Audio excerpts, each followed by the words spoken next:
Hey, good morning. This is Jamie with Stonemaier Games, and I'm looking out of sorts because yet again Facebook changed the format for Facebook Live. So let's see, this should work. Yeah, there we go. There we go. The screen reformatted back to normal. Yeah. Anyway, I hope you're doing well. Today is September 15th, 2021. As usual, I'm here to share Stonemaier Games news and what we're working on here at Stonemaier Games, to discuss random topics and to answer any non-spoiler questions you have. So don't ask questions. I appreciate your curiosity and excitement about upcoming products. But I'm not going to talk about them until I officially start to announce those products. However, one product that I have announced and that I have news on, hey George, thanks for joining us, is Rolling Realms, which I have now set a pre-order date for. October 6th will be our pre-order date for Rolling Realms. And if you're not familiar with the way that we do pre-orders, when we do a pre-order, that means that we have already received or are imminently receiving the inventory for that product at our fulfillment centers in the US, Canada, Australia, and the United Kingdom for Europe.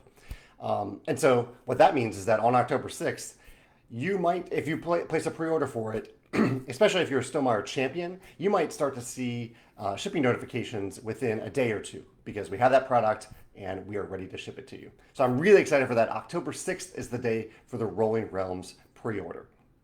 Hey, Tony, Tim, thanks for joining me today. As usual, anyone can ask any question, just not a spoiler question. So feel free to ask whatever you want in the comments below. I have a couple topics to share today about Stonemaier Games. Other than the Rolling Realms pre-order news, the big thing that happened this past weekend was Design Day. Stonemaier Games hosts an annual Design Day playtest event, not for our products, but for other people, for other designers in the gaming community. So far, I want to say it's only applied to the US, although anyone is welcome to attend or get a ticket to attend from around the world. But so far, I think we've only had attendees who live in the US. Hopefully someday we'll have someone from outside the US attend. But we did have people come in from all over the country, including some special content creators that I invited this year. Typically, I don't extend special invitations. Anyone who wants to come can come, as long as they get a ticket. It's not like anyone can just show up. But this year, I invited a few content creators that I thought would be really cool to have at the event. And so it was really neat to see people like Dwayne and Alicia from Blackboard Gaming, Rule Gaviola, Dusty from The Mill attended, Robert and Carlos from the Beans and Dice podcast, and Roberto from Sheer Boredom. I'm sure I'm missing some people there, but there were a few people to name a few there. I did a full blog post about Design Day and how it went on the Stonemaier Games blog. But the overarching idea is that people come in, playtest their games, or if they're not playtesting their games, they're there to playtest games from other designers and offer their feedback. It's a full day event, so it starts around 8 o'clock in the morning and it goes until, I think I left around 8 o'clock at night, so it was a 12-hour day at Pieces Board Game Bar and Cafe in St. Louis, which is an amazing place to just play games or have an event like this. Doesn't have to be as big. I think we had around 70 people. It could be just you could have a 12-person event there, and they have rooms that specialize in that. But they were wonderful hosts, served us wonderful food and drinks throughout the day, and it was just awesome. Like I am not an events-driven person. I don't run an events-driven company. I am very much an introvert, but it was a good reminder to me, and every year it's a reminder to me that having that FaceTime and that quality time meeting these people face to face that I very rarely actually get to see in person is really important. It just is. It just felt right. It felt good to be around these people, to spend a little bit of quality time with pretty much every attendee. I tried my best to spend a few minutes with every attendee there, which is nice. One of the nice things about having a smaller event that I can do that. With a smaller event, I can spend a little bit of time with everybody. And yeah, it was just awesome. I'm happy to answer questions about it rather than me continuing to ramble about it. But it was the Design Day on Sunday was just a really special day. And it was really nice to get back together with people in person. It was the first time I've been around that many people in one room in a long time, but everyone was fully vaccinated and everyone was really respectful of the mask policy. Everyone wore masks inside except when eating and drinking. And then we tried to get people to go outside, which many people did, especially for dinner when it was a little cooler out. I'm going to scroll through here to see if I have any questions. Look like John is joining us live and isn't able to normally join us live. So John, thanks for dropping by. Michael says, I can see that your cat is excited about the live chat. Yeah, Biddy is sleeping right here. He loves that chair and he is passed out right now. Jonathan says, do I have any update for Tapestry on Board Game Arena and how's that going? I don't really have an update on it. As far as I know, it is still in the alpha phase. I'm fairly hands-off, very hands-off when it comes to the digital implementations of our games. So I probably know the same thing that you know at this point, that it is just an alpha stage. And he asked about is Red Rising being on Board Game Arena, or was it paused for some reason? Um, I think I don't want to speak about other games on Board Game Arena at this point because I think that's something that Board Game Arena likes to announce at their own time on their own schedule. And I don't even remember offhand which of our games is in development there and which are actually actively proceeding forward. So it's one of those things that we'll know when it's in alpha, and then we'll know when it's in beta. As of now, I think the only two games that we have on Board Game Arena are Viticulture, which is fully available on Board Game Arena, and Tapestry, which is in alpha testing right now. That's pretty much all I know. Here's Dusty. I was just talking about Dusty from the mill at Design Day. It was awesome to hang out with Dusty and his son Josh at Design Day. Dusty made a 7-hour drive to get down here, Dusty, and then back. I really appreciate you doing that. Everyone who traveled, just awesome that you were willing to travel to St. Louis for this event. And I'm glad the weather was pretty nice. It was a hot weekend, but it was still pretty nice weather here in St. Louis. Ivan says, am I excited about the Apple TV show Foundation? I am. I am really excited. I think I read one or two of the books when I was much younger, and I'm excited to see it on the screen. Yeah, I'm very excited about that. Also very excited about seeing Dune on the screen as well. I'm not sure yet if I want to say big screen because I haven't returned to a theater in a long time, as excited as I am to see a movie on a big screen again. But at the very least, I'll be watching Dune at home, and I'm hoping to see it in the theater. I still really want to see the new Marvel movie, Shang-Chi, but I haven't seen it yet because it's only available in theaters. We might wait until the tail end of the theatrical release and go at a weird time of the day when hardly anyone else is in the theater. Maybe we can feel comfortable doing that, but we're not there yet. So I'm jealous of any of you who have seen that. Brian says his husband and him played their first two games of Between Two Castles this weekend. He said, we enjoyed it. I'm curious how it plays with more than two because we're not really limiting gatherings, because of the pandemic. Glad there was an option for two players so we can get it to the table. Yeah, but most of our games are designed for two players to like 5 or 6 players. Between Two Cities and Between Two Castles are two of the only games that I can think of that are more so designed for 3 to 7 players, but they do include, at least with the expansions, solo variants and 2-player variants. So I'm glad you had fun with 2 players, but really the game, I think, shines when you get up to at least 3, 3 and beyond. It flows just as well, but it has a slightly different feel in terms of the mechanisms because you're not using a variant. And I'd recommend trying it out when you get the chance to play it with 3 or more. And then one of the great things about it is that because of the simultaneous drafting and tile placement, the playing time of a 3-player game is essentially the same as a 7-player game. Or even 8, actually. You can go play up to 8 players with the Between Two Castles expansion. Good morning, Tim from Scotland. Tim is a couple Tims here today. Tim with 2 M's and Tim with 1 M. Tim says he'd love to go to the Design Day in the future. Looking forward to Geekway to the West next month and Gen Con this weekend. We won't be going to Gen Con. Well, I won't be going to Gen Con. My coworker Alex, our director of sales, will be at Gen Con this weekend, mostly for meetings. We don't have a booth or anything there. And Tim, it would be great to have you at Design Day. We typically put tickets for Design Day up for sale in March, April. So keep an eye on that on our e-newsletter in March or April for the 2022 event. And Geekway to the West. Yeah, Geekway to the West is coming up in St. Louis. I've heard they're going to have around 1,200 attendees, all fully vaccinated, all wearing masks. So that makes me really feel safe about the event. It was a big step for me to go to an event this past weekend with 70 people. So going to one with over 1,000 people is a much bigger step. And I'm glad they're taking the spread of this highly infectious disease very seriously. I really don't want to get coronavirus, if you can tell. I actually did take a COVID test last night, for the first time. I've never actually taken a COVID test because I've never had a scare, an exposure, anything like that. But I took a home test. I have home tests now that I didn't know until very recently. You could have these home tests. It was very easy, very unobtrusive, and I didn't get COVID this weekend. I'm going to test myself again probably tonight or tomorrow morning just to make sure, just to feel safe in my own skin, my own home. But it was neat to take that. So I haven't taken one of those before, and if you have the chance to get one of those home tests, I'd recommend checking it out, or at least having one on hand for those circumstances when you're wondering. Did I just get it, and how can I make sure I don't spread it to other people? Let's see. Big Dan says, me and my husband really enjoyed playing My City and love the look of Charterstone, but do the legacy elements work at only 2 players or is it better at higher player count? Yeah, that's a great question. And I'm glad you enjoyed My City. I really enjoyed our playthrough of My City recently too. I designed Charterstone very much to work at 2, 3, 4, 5, or 6 players. I know that's a little scary to go into a game that plays up to 6 players with only 2, but I assure you that I really did design it so that it is fully playable at 2. The thing that it does to basically you are building your own little charter in a village, your own little space. That's where you get to put stickers on the board, and that's the space that you affect the most. But you can use action spaces in any charter.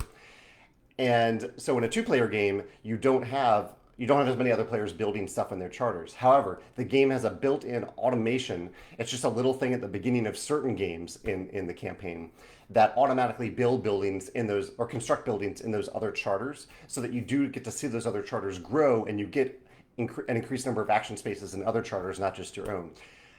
So it is fully playable with 2. I designed it for 2 as well as those other player counts, and it doesn't require any ongoing automation. That's just a little thing that you do during setup of certain sessions of the game. So if you enjoyed My City, even though it's a very different game than My City, it has the same spirit of My City in that you are crafting and building a village. Well, no, it is different. Thematically, it sounds the same. You're crafting and building a village, but in Charterstone, you are actively occupying that village and using the things in that village, opposed to My City, which is more of a polyomino puzzle. Yeah, I mean, I designed it. I'm highly biased, but I would recommend checking it out if you get the chance. Garden says that Stonemaier Games needs a dinosaur game. Lots of dinosaurs. Yeah. Tom says, have any of the games from Design Day that might be are there any games from Design Day that might someday become a Stonemaier game? Have I seen the Verdant Kickstarter? Again, yeah, two different questions there, and yeah, I'm glad you brought up Verdant. There are 2 games that I think were directly inspired by Wingspan on Kickstarter right now, and it's really neat to see that. One is Verdant, which is essentially a plant collection game, and the other is Dog Park, which is essentially a dog collection game. Verdant, I believe, includes 50 different plant cards, and Dog Park, I believe, includes nearly or up to or over 200 unique dog cards. I must admit that I'm a little bit of a sucker for dogs, and 200 is more than 50. So I went with a backing of Dog Park the other day.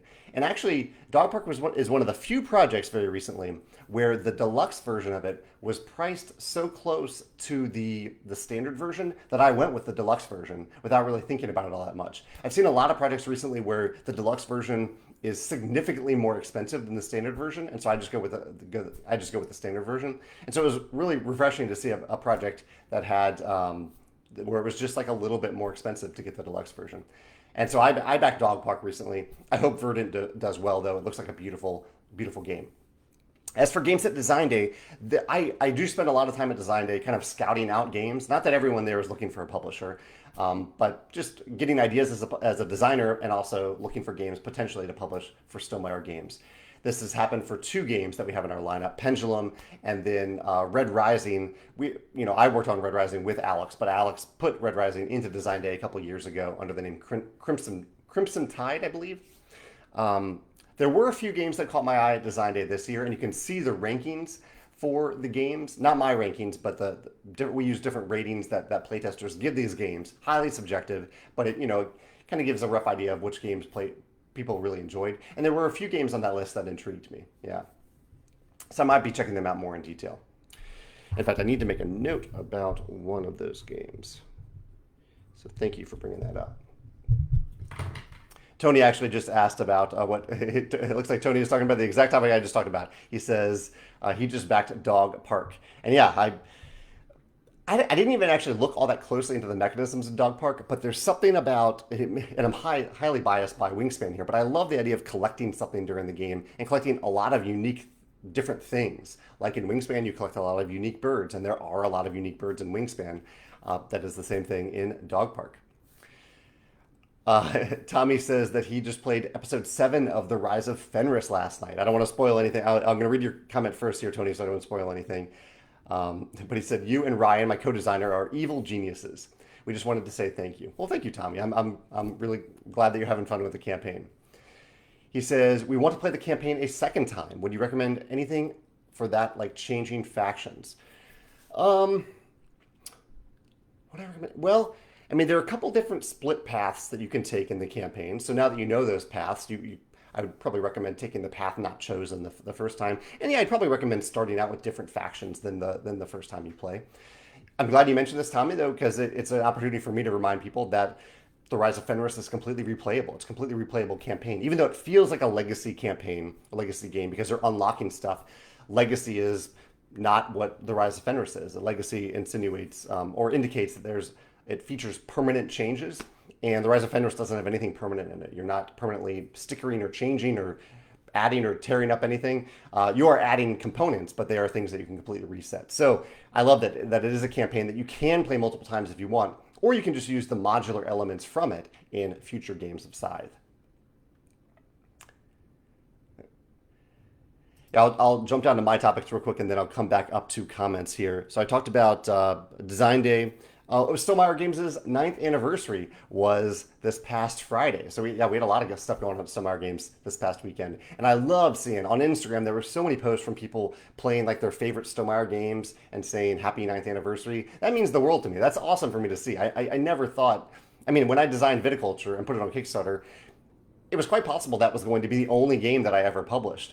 And so now, 9 years later, to have 12 games out, some designed by me, some even designed by other designers, which was not in the original idea. It's awesome to see that as well. Just it was really exciting to see people celebrating along with me, and us, not just me, but us. My co-founder Alan, Joe, and Alex, my full-time coworkers, Morton, who handles the solo aspects of our games. That meant a lot to me and to us. So thank you for doing that. If you were able to play a Stonemaier game this past weekend. I mentioned earlier, for those of you who maybe came in a little bit later, that I have set the pre-order date for Rolling Realms as October 6th. So that's coming up pretty soon. Some games I played recently, not a lot. I observed a lot of games at Design Day, but the only game I've actually played there was Factions Battleground, which was really cool. Really, really neat tactical asymmetric game in the same kind of scope as Mage Wars and Summoner Wars. That one was already on Kickstarter. You can still pre-order it if you really like that style of game, and they just entered production on it. So they are moving ahead with creating the game right now. I also played Dice Forge online on Board Game Arena the other day. Had fun with that. I always have fun with Dice Forge, whether it's in person or online. And Megan's birthday was on Saturday. So Megan and I celebrated her birthday. Pretty low-key birthday, but I think that was kind of nice to have a low-key birthday. We played disc golf in the morning, had some nice food and treats throughout the day, and we played Clank. We played Clank on her birthday, and she beat me. I was a little worried. I had a pretty good game going. I was a little worried that I was going to win on Megan's birthday, but she ended up winning 103 to 101. So very close game of Clank on Saturday. I'll come back. I have a few other topics here, but yeah, I'll come back to those in a minute. In fact, yeah, some big other topics, but let me answer your questions real quick and see what you all are talking about in the comments here. Brian mentioned that he went to a drive-in. Yeah, we should explore that. I love the idea of going to a drive-in to see movies these days, and I don't know if there is one in St. Louis. I'll make a note of that. Anyone watching in St. Louis who knows if there is a drive-in here? I'll look that up because that would be a way that we could feel comfortable going to a movie, and I'm totally fine, doing that. Yeah. Darren says that he just bought The Rise of Fenris, and he says we're hoping to play the entire campaign as a fully cooperative experience for 2 players. That's an interesting approach, Darren, because it's not a cooperative campaign. It is very much a competitive campaign. He says, I've seen on the Board Game Geek forums talk about the game in general as a co-op, and within Fenris as a co-op, there is a co-op module. You are correct. There is a co-op module in, not in the campaign, but in the box. But you're right. It was not designed as a cooperative campaign. So I can say here that I thought about designing it that way. I thought about making it a cooperative game. I also thought about having some episodes that would be cooperative, but it just didn't work for the game because Scythe is designed from the ground up as a competitive game. So I welcome your creativity and what you share in trying that, but I don't have much to add to it other than maybe check out the cooperative module and see if you can apply what I do there to other parts of the campaign. There is the risk of you seeing a spoiler about the campaign if you look into that module before playing the campaign, but that's okay if you're open to it. And look at some of those threads. Maybe some other people have some good ideas on how to do it. Michael says he knows it's not a Stonemaier game, but I was excited to see that I played Brew the other day. He owns and enjoy it. Yeah, I played. I actually, it's been a few weeks since I played Brew, but I'm well ahead on my YouTube schedule right now. So my video about it just came out yesterday, and that's when I posted about it on Instagram. But yeah, I had a lot of fun playing Brew. Very beautiful game. And as I mentioned in the post, my heart goes out to Pandasaurus Games because they had a theft at their warehouse recently, which is really terrible and unfortunate. You don't hear that happening all that often. And it seemed really targeted. Like the people who went into the warehouse kind of knew what they were doing and that they seemed like they targeted Pandasaurus. So I hope they're caught for what they did. It does sound like Pandasaurus got the games back from the seller who was posting them on eBay, which is good. Um, I'm impressed by how they do that because I think the seller is fully culpable as well. They had to have known that they were selling stolen products, but I'm glad they worked that out. Um, Other videos I did recently, what did I do the other day? I did a video on Brew on Tuesday, or posted on Tuesday. I did a video about Ukiyo on last Friday, and I did a post about my favorite games with emergent narratives, my top 10 favorite games with emergent narratives. That's specifically games that have a narrative that emerges based on the mechanisms and the story the players tell, not written narrative in the game itself. So some people in the comments suggested some games that do have great emergent narratives, for example, Fog of Love, but I didn't make that eligible for the list because Fog of Love has a fair amount of written narrative. In fact, pretty much everything in the game is written narrative. Even though players are steering that narrative. So I didn't games with written narrative or heavy written narrative weren't eligible for the list. But it was really neat to explore that. And I realized I need to now do a game with written narrative. So if you have a favorite game that relies heavily on written narrative, let me know, and I'll explore it in an upcoming video. And I want to make sure that I made a note of Fog of Love and some of these other games that people suggested that didn't fit in there. Yeah, I made a note of it. Yeah, feel free to mention your picks in the comments below. John says, am I more excited about the viticulture or tapestry expansion being released? I am equally excited about both of them, and that is, I am really excited about both of them. Yeah, yeah, I can't pick one of my babies in that case. Tim says he's excited that a new local bookstore is opening next month in the city, and they'll be selling board games and holding a weekly game night. That's awesome. I love the combination of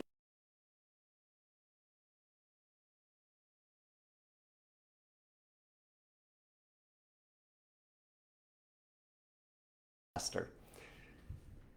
Tim also says he's intrigued with the fromage listed from the design day as the designers of Between Two Cities and Between Two Castles made it. Yeah, it was neat to see that. I knew nothing about this game going into design day, but I spent a few minutes watching fromage being played, and looks like Ben and Matthew again have a really clever mechanism going on in that game. Quince says, how would I suggest a city or state start a design day? What is essential to making a good design day? I'd recommend checking out my post about it. I think I talk a lot about the format that we use and how it works really well. I'll mention one specific thing, but before I go there, I want to say that there are two other very similar events. One is Unpub and one is Protospiel. And both of them, I think, have templates that people can use to host one of those types of events in their own city. I think some of the things that we do that are a little different and that I view as an asset, although I haven't attended either of those events, so I'm sure they work out just fine. But one is that our day is very structured, in that designers sign up for specific time slots in advance, specific slots and tables for their games. So they know exactly where they need to be for at least 2 sessions. It's either 2 or 3 sessions of playtesting their game.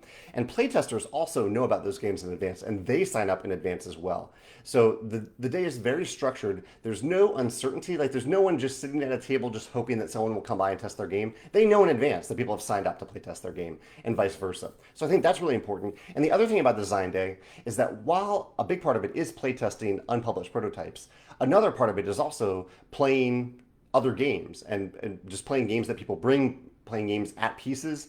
And so it's a little bit more like like a gaming convention in that way through the lens of the design. So the idea is that even if you're playing a game that is already published, you are learning from it. You're teaching someone else. You are viewing the day through the design lens. And I think that's different than those other events too. I don't think they have many plays of published games there. It's purely focused on the prototypes. The last one, I guess one other thing that I'll mention is that hosting it at a board game cafe is awesome because they can take care of the food and the drinks so that you don't have to. They have games there already that players can play when they're looking for something to play. And and it's good to support a local business. So I feel good about supporting pieces because they're local and they're awesome. So those three things are a little different, but you might look at the models of Unpub and Protospiel to see how they do it as well. Let's see.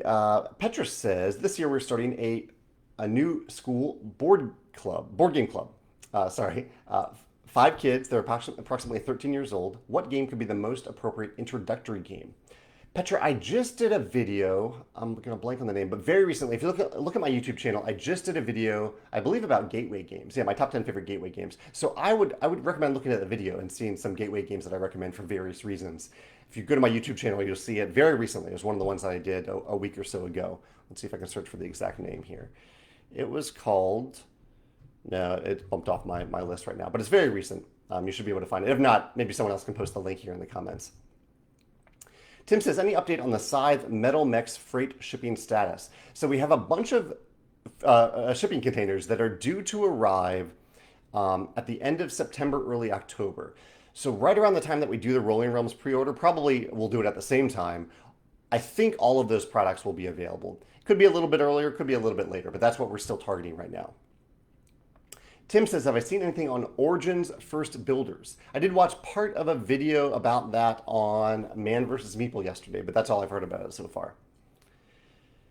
A few of you are commenting on my adorable sleeping kitten here. Biddy is passed out in the chair behind me. Brist asked any Kickstarter projects that I'm interested in right now, and I mentioned that I am backing Dog Park. Dog Park looked beautiful. I love the idea of how many different breeds of dogs are in the game. That was really the selling feature for me. And I watched a great video about it on Kovray. I don't know if any of you follow the game channel Kovray. It's Kovray, and they did a great preview of the game that made me really interested in backing it. Derek says, any updates on whether you'll be able to use FSC materials for my next print runs? How is the process with Panda going? It's going really well. Panda's been fully on board with us making our games more eco-friendly. And FSC is actually one of the questions that they're still looking into to get back to me on. Moving forward, I want all of the wood that we use to be FSC wood. So that's basically the idea here is that the wood used for our games will be from forests that are sustainably forested. And so we're working on that. And we're also looking into cardboard to make sure that the cardboard that we use in our games either comes from those same forests or comes from recycled cardboard. So we're working on that, Derek, but these things take time to get right, and we want to get it right. We don't want to do this as like a little Band-Aid solution where we say, okay, we'll do this right now, but it's not actually sustainable. We want to make sure it's fully sustainable both for us as a company and for the environment and for Panda as a manufacturer. So that Panda takes a lot of time to vet the right sources and the right manufacturers that they work with as well, because they don't have everything under one roof. And so I want to make sure they get that right as well. So they're looking into it and we're working on it. And as you may have noticed on the post that I posted on the blog a few weeks ago, I called it part 1 because it's not like that one post is everything that we'll ever be doing for eco-friendliness. It's part 1 of many probably posts that I'll do as we move forward, as we learn about better ways to do this at scale, because we make a lot of games. We make a lot of units of games, and so it takes a lot of materials to do that. Briss says that Dog Park reminds him of Parks, and yeah, it did give me a little bit of a Parks feel. Did I get that feeling as well? Yeah, I did. Again, it's kind of the collector's feel of it that I get from these style of games, from Wingspan, from Parks, collecting these national parks, collecting dogs in Dog Park. Yeah. Giovanni says, did I get the deluxe or did I get the 2 additional expansions for Dog Park? I got the deluxe. I mentioned this a little bit earlier, that I was really happy to see that the deluxe version of Dog Park wasn't all that more expensive than the standard version. I usually just get the standard versions for that reason, because the deluxe versions, oftentimes I almost see them now being double the price of the standard version on Kickstarter. And so I just get the standard version, but that wasn't the case with Dog Park. Dusty asked, did Megan enjoy her home alone with the boys time while I was at Pieces? The boys being our cats, Walter and Biddy. And I think so. Yeah, it was we've spent the entire pandemic in this house together. So I think it's important for us, for our relationship, that we get out of the house, that either both of us get out of the house from time to time and give the other some time to enjoy their own space. And so I think it was nice, but also a little surreal for her to have the house all to herself on Sunday. I'll answer Carlos's question here and then come back to a few other topics that I had. Carlos says, last week you mentioned that it would be nice if there was a freight ship owned or chartered by multiple board game companies. I was wondering, how close are they? Do you have close communication with other companies? Is there something like a conference or a business side of board gaming? There's something called GAMA. GAMA is an association of all game companies, which GAMA could be used, I think, to coordinate such a ship. I also just talk a lot with other creators. I try to keep most of those conversations public so that all publishers, all creators can benefit from those conversations. So a lot of them happen on things like Facebook Live or on the comments on my YouTube channel or the comments on my blog. But I do have conversations from time to time with publishers about maybe more private matters that they don't want to discuss publicly.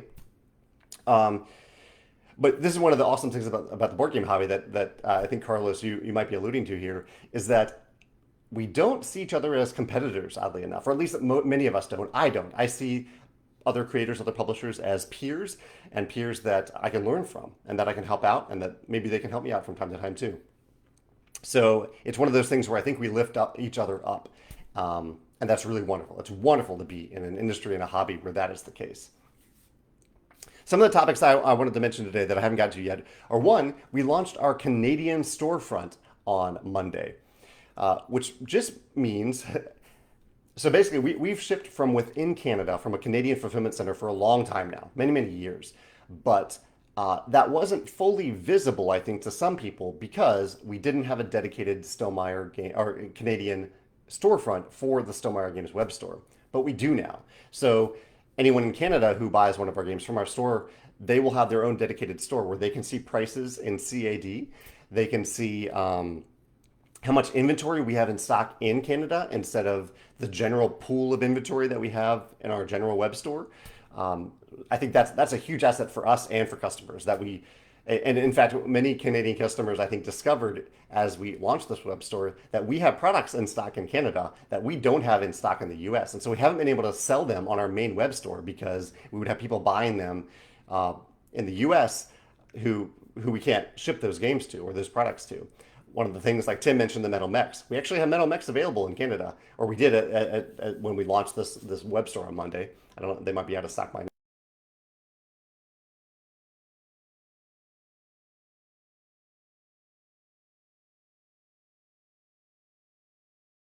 New Zealand. We've done it with Canada now, and then we have Europe as the final one to have a European UK web store. That's coming up. That's coming up soon, in a few months, I think. But it was exciting to launch that, and associated with that, a lot of the work I've been doing this week is related to sales tax and VAT, because now that we have all these different web stores and presences in each of these different nexuses, I think it's called in accounting terms, we have to make sure that we're properly paying or charging and paying sales tax within these respective regions. So that's kind of like the not fun part of business. I don't like charging people tax, but I think it's something that we have to legally do for each of these different regions. So I've been working on that this week. There's a service called Ava Tax, owned by a company called Avalara, that, from what I've heard good recommendations about it. They make that process a lot smoother than having to deal with individually with each of the sales tax returns for every state and every principality. So I've been working on that business side of things this week a little bit. I also did a blog post last Thursday on end states for Kickstarter pages. This is something I haven't talked about too much in detail, and I was inspired, as I've been several times recently, by IV Studios. They have an I've backed YouTube channel on the IV Games YouTube channel where they talk about games that they've backed, and they go over the Kickstarter pages and GameFound pages in detail to learn from what those pages are doing and to kind of point out things that they could be doing better or things that they're learning from them.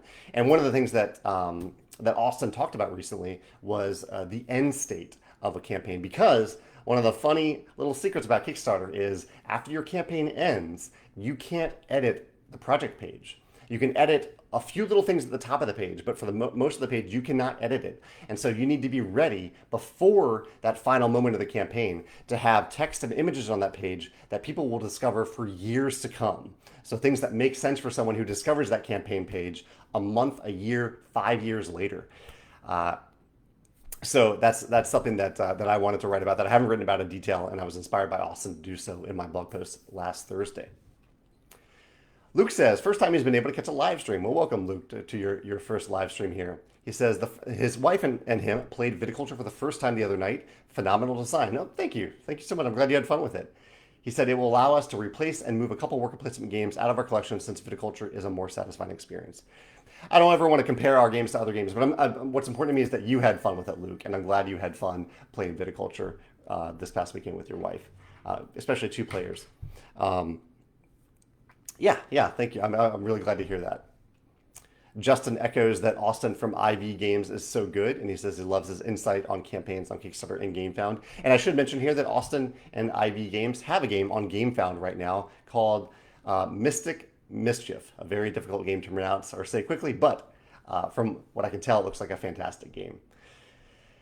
What else is going on right now? Oh, I did a blog post. I wanted to put a shout out here to one of my favorite TV shows, which might be over unless more people watch it, and that is AP Bio on NBC and Peacock, or maybe only Peacock at this point. I don't know if NBC airs it on their regular cable streaming network or the regular network. But AP Bio, I think, is one of the best, perhaps the best comedy, half-hour comedy on TV right now. I love it. I mean, we're about to watch the fourth season finale right now, and one of the fun things they did is that they had Twilight Imperium on AP Bio very recently. So a game that we all at least are aware of in the industry. I've played it once, haven't played it more than once, but they put Twilight Imperium on AP Bio, and not just as a joke. Like there are jokes around the complexity of it, but they treat it seriously. They don't just I don't know. Check out season 4, episode 3 if you just want to watch the episode that has Twilight Imperium in it, so you can see what I'm talking about. Yeah, but I'd highly recommend that show. If you have Peacock, if you have NBC, check out AP Bio. I think it's a great show, and I'd love to see it continue on for years to come. It's a little bit like Community meets Parks and Rec, if you enjoy or are familiar with those shows. Quinn says, what's a game that you wish had another expansion, or even just a first expansion? This is always a tough question for me to answer, Quince, because the games that I love the most, and the games that I guess are most likely for me to want more of, are also the games that I already love the way they are, and so I don't necessarily want more out of them. Looking at my shelf over here, I am mostly the type of person who likes more stuff expansions where I can just shuffle in some more cards or some more tokens or things like that, rather than someone who I don't know, people like different expansions for different reasons. I'll cheat a little bit here and say that, yeah, this is a total cheat, but I love Magic the Gathering, and Magic the Gathering continually releases new sets, which are essentially expansions to the original game of Magic the Gathering. And I enjoy that. I enjoy how Magic does that because it's a whole new experience when they design a new set and put out a new set. So I know that's a little different than your question here, but that's the answer that I came up with off the top of my head.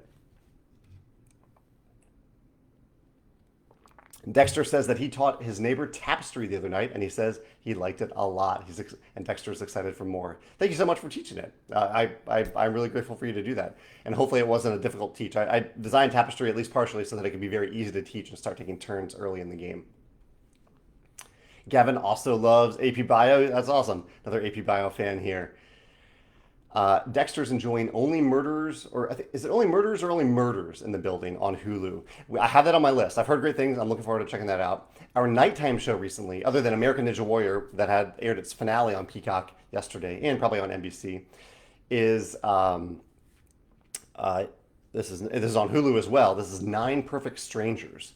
Really interesting show. Good, interesting drama with some mystery and mystique behind it, and we're watching that as our dinner show right now. Justin is here from Rune 51. He says he's going to have a game night tomorrow and would really like to play Dune Imperium, but he has a concern. 2 of his players struggle with analysis paralysis pretty hard. What do I do to rectify AP? I don't actually know if that. I mean, maybe that'll be a slight concern with Dune Imperium, but I find the game to flow really well. I love Dune Imperium. I think it flows well, even with those who might suffer a little bit from analysis paralysis. What do I do to rectify AP? I mean, in my designs, I try to do a lot of things to give players the opportunity to plan their turn in advance. So when it gets to their turn, they've already been able to think about it for a while. The game state hasn't changed so much that they can't plan ahead. So that's the thing I do from the game design perspective. From a gaming host perspective, it's a lot more difficult because friendships are involved. It's hard to point out to someone that maybe they are letting their AP get in the way of the positive experience of the group.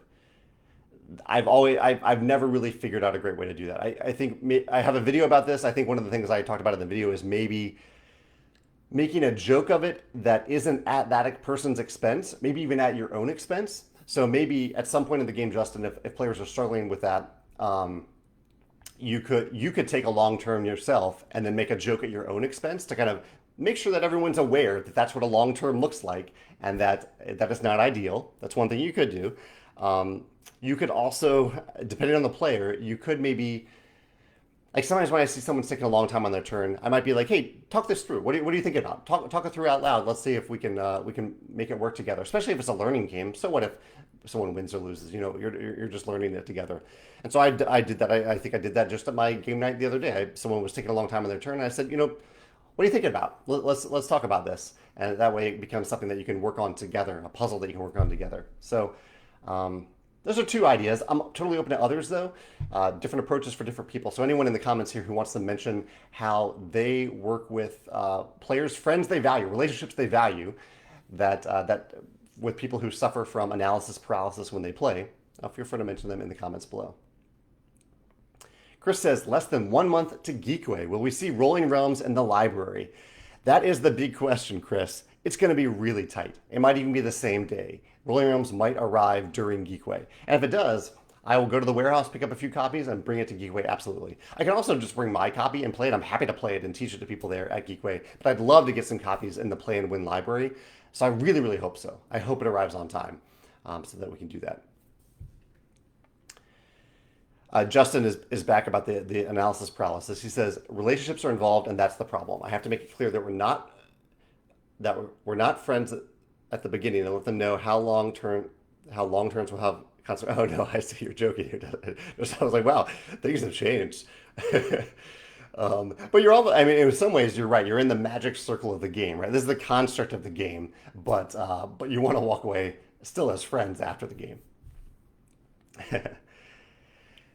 Well, let's see. I'm going to rely on questions for the rest of this livecast because I am out of my topics. I talked about AP Bio. I talked about the 9th anniversary of Stonemaier Games. Oh, we got together as a team on Friday and had lunch together, and we had a play test together. It was really nice. We somewhat rarely together, everyone at Stonemaier Games. Not that Morten isn't here. Morten's in Denmark, so he wasn't able to get here. And we have a much larger group of people who impact the company who aren't salaried at Stonemaier Games. But all the salaried folks at Stonemaier Games got together the other day for a play test and some lunch, and it was really nice. And we discussed some pretty big topics that we were considering at Stonemaier Games, and it's nice to do that in person from time to time, especially with Joe moving to Reno.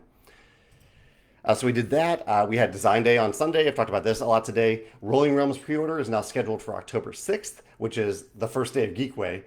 That'll complicate things a little bit too to do a pre-order on the same day as Geekway, but we'll see how that goes. Yeah, I was originally hoping to avoid that, but it just looks like it won't get here in time for us to do it any earlier than that. I played recently Clank, Dice Forge, and Factions Battlegrounds, an early version of Factions Battlegrounds. I talked about how I've been working on sales tax and VAT, and we launched our new Canadian storefront. Talked about Megan's birthday and how we played disc golf and had some good food on her birthday. And recent videos and posts about Design Day itself, about Kickstarter, the end state of a crowdfunding project page, because it's locked into place forever, and a video that I did this past weekend about emergent narratives, and then that I recently backed the dog park Kickstarter. Let's see, Brian says, I suffer, this is Brian speaking, I suffer from analysis paralysis, but the cards you have in your hand and already placed meeples and resources you have in Dune Imperium end up narrowing your options enough. That's a good point. Yeah, Dune Imperium does a good job every round of narrowing your option based on what you have in hand. Um, he says if you eliminate all the things that you can't do because of those things, it makes the menu of options a lot smaller. Yeah, and that's a great tip about game design too. I think Brian that if you give players a limited menu of options each turn, those constraints can lead to some really interesting choices and to eliminating some of the analysis paralysis. Suzanne is excited about playing Rolling Realms at Geekway. It'll be great to see you there, Suzanne. Justin says, when designing a game, how much is complexity kept in mind? For example, do you change mechanisms solely because you think it's too complex for the game you're designing? Two quick thoughts there, Dustin. That's a great question. One is I definitely keep complexity in mind in terms of the onboarding process. It doesn't mean that a game can't end up being complex, but I want players to be able to understand the core concepts and be able to take turns within a few minutes of learning those core concepts in the game. So that's really important. The other side of complexity is, now I'm going to blank on what I was going to say. Well, what is the other side of complexity? Oh, yes. Sometimes I look at a rule book that I've written or that a designer I'm working with has written, and I realize that there's one little mechanism that is taking up like a full page or 2 pages in the rule book just to explain how it works and all the nuances of it. And that is a clear red flag to me that we've made that too complex. That mechanism needs to be streamlined, in my opinion, rather than, especially if every other mechanism in the game can be explained in like a paragraph with one clear example. And so I look for that in rule books. And while that also helps me hone the rule books themselves, it also is a signal to me that we need to streamline that actual mechanism as well. Yeah, so that's two of the things I keep in mind with game design. Just another Justin, different Justin, says he just lets analysis paralysis happen. He says he rarely tells someone about it, but he might try my suggestion of using a joke at your own expense. I think in my original video I might have even mentioned making a joke about the other person, but I didn't mean it at their expense. I don't want to. I think that would hurt someone's experience, hurt someone's fun if you're making a joke at their expense. And I don't want to really make light of it, but adding a bit of levity to constructive criticism, I think, can sometimes help. That was what I was going at. Sean says, oh, I might have missed a comment here. Let's see. Oh, Gerald says, lots of Kickstarters seem really expensive right now. Have production costs really jumped up by a large amount? And Sean tags onto that and says, or have shipping costs increased that much? Shipping costs have gone up, both fulfillment cost and freight shipping costs. The cost of making games, I don't think has really gone up that much, though. Maybe a little bit incrementally, but especially on Kickstarter, this is something that continues to baffle me about Kickstarter a little bit. It makes me grateful I'm not on it anymore. Is that when you're selling directly to people, your margins are awesome. It's when you're selling to distributors that you're selling at such a steep discount. Distributors get a 60 to sometimes even 65% discount. That's when your margins are much tighter, and that's where those production costs really matter. But you might see some of these like heavy miniature campaigns that have 50 miniatures and all these beautiful components. Even all that stuff added together, when manufactured in China, probably costs between $20 and $30 to manufacture. And so if you're thinking about that from perspective of retail, if you have a game that costs $30 to make, if you want it to go into retail, then you need to have an MSRP of 150 or higher. But for Kickstarter, your margins are so much better. You could charge $60 for that product if you want to, and you would still have a healthy margin. You wouldn't want to because you have all these sunk costs you have to deal with. You also have to deal with freight shipping costs. But you could and still have a margin. So I don't know. I think about that a little bit when you look at these Kickstarter campaigns. The production costs have not increased so much that the Kickstarter price itself needs to be astronomical. It really doesn't need to be. And at the same time, I don't want anything that I say in this way to end up accidentally tanking a company. Like, just do the math, run your budget, and find out what a reasonable margin is so that you can have a product that has an appealing and fair price to customers, but also leaves you with enough of a buffer so that if things go wrong, if prices change dramatically during the process, that you're not screwed. Combination of those two things. And hopefully that you walk away with a little bit of profit because you worked hard on your game and deserve a little bit of profit. That's my take on it. That's my hot take. Brian says that Concordia is his favorite game and how it deals with what can I do. If you have an action card, you can do the action. It virtually eliminated analysis process for him when playing the game. I actually got Concordia to the table very recently, Brian, and I love how it does that. Another thing that I think can do that is short-term goals in games. So if a game gives you a lot of different things you can do, but then it gives you a little card that says, "Hey, get 3 metal so that you can get this ongoing ability or this other more valuable resource." Then early on in the game, you have something to focus on there. In all these options, you have this one little short-term goal that you can focus on. So I think short-term goals, as well as action selection systems like in Concordia, can really help with AP.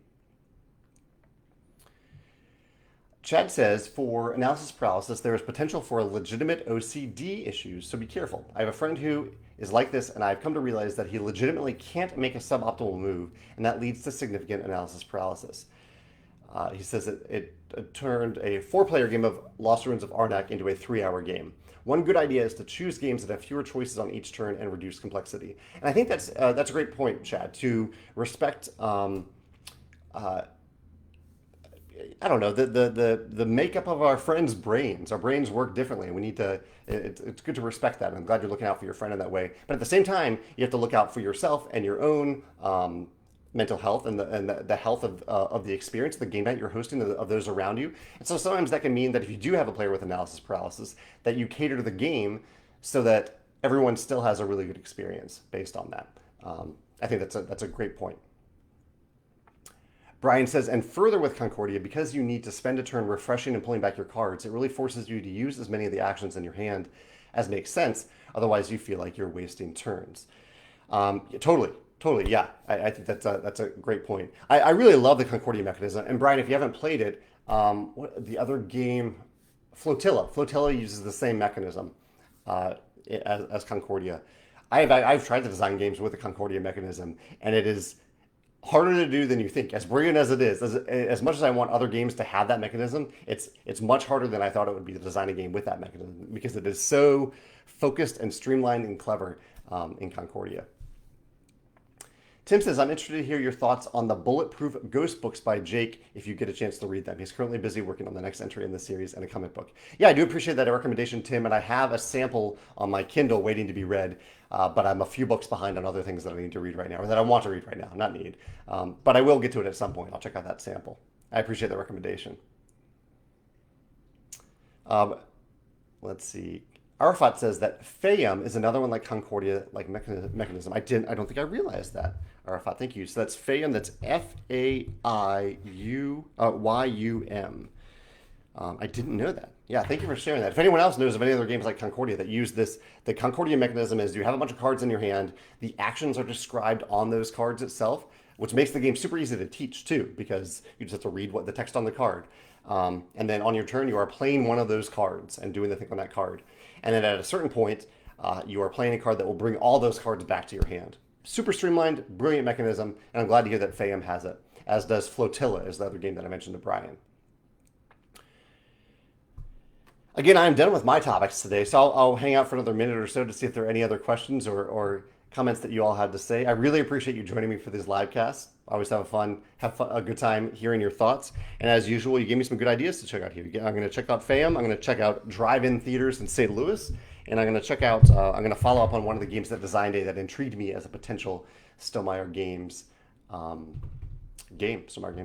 We'll see. Submission. We'll see. Oh, Dusty, Arafat says that FAIM is designed by Friedman Freeze, the Power Grid designer. Oh, okay, yeah.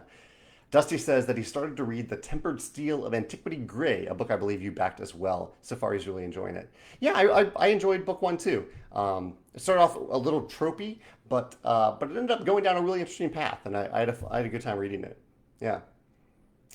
Julia says that Aquatica uses this mechanism too. I did not realize that. Aquatica is a beautiful looking game, but I didn't realize it used that mechanism. So I'll check that out as well. And Brian says that he recommends the Hawkeye trailer. And Brian, I love the recommendation, but I'm not going to watch the trailer. I eagerly anticipate the Hawkeye show on Disney Plus, but I don't want any spoilers. I know trailers are pretty terrible these days at spoiling things that I don't want to know. Even though they're not big reveals, I don't even want like a little thing that I know will happen at some point. So I'm super excited. I will definitely be watching the show, but not the trailer.